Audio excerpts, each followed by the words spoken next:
Jean-Luc Mélenchon, ne condamne pas les incidents survenus jeudi soir à la Philharmonie de Paris lors du concert d'un orchestre israélien, car vous ne pouvez pas empêcher à des gens d'exprimer une protestation contre un génocide, a affirmé vendredi le leader de la France insoumise.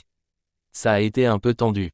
Bon, voilà, qu'est-ce que vous voulez, c'est comme ça, mais vous ne pouvez pas empêcher à des gens d'exprimer une protestation contre un génocide, a déclaré Jean-Luc Mélenchon, interrogé sur le sujet à son arrivée au salon du Made in France à Paris. Je regrette surtout le génocide. La veille au soir, le concert de l'Orchestre Philharmonique d'Israël a été perturbé par des incidents provoqués par plusieurs spectateurs, qui ont tenté d'interrompre la représentation au moyen notamment de fumigènes.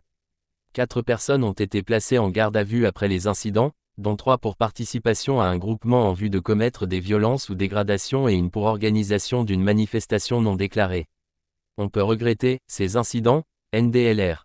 Moi, je regrette surtout le génocide, plus que l'affaire de la Philharmonie.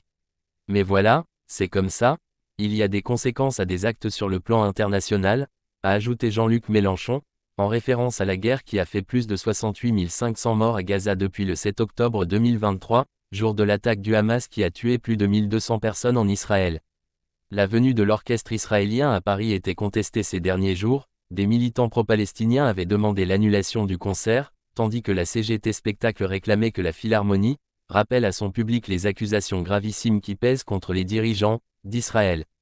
Jean-Luc Mélenchon a souligné que la salle de spectacle avait déjà interdit une fois un chef russe, après l'invasion de l'Ukraine début 2022, jugeant par conséquent que ce qui vaut pour les Russes doit quand même pouvoir valoir pour d'autres.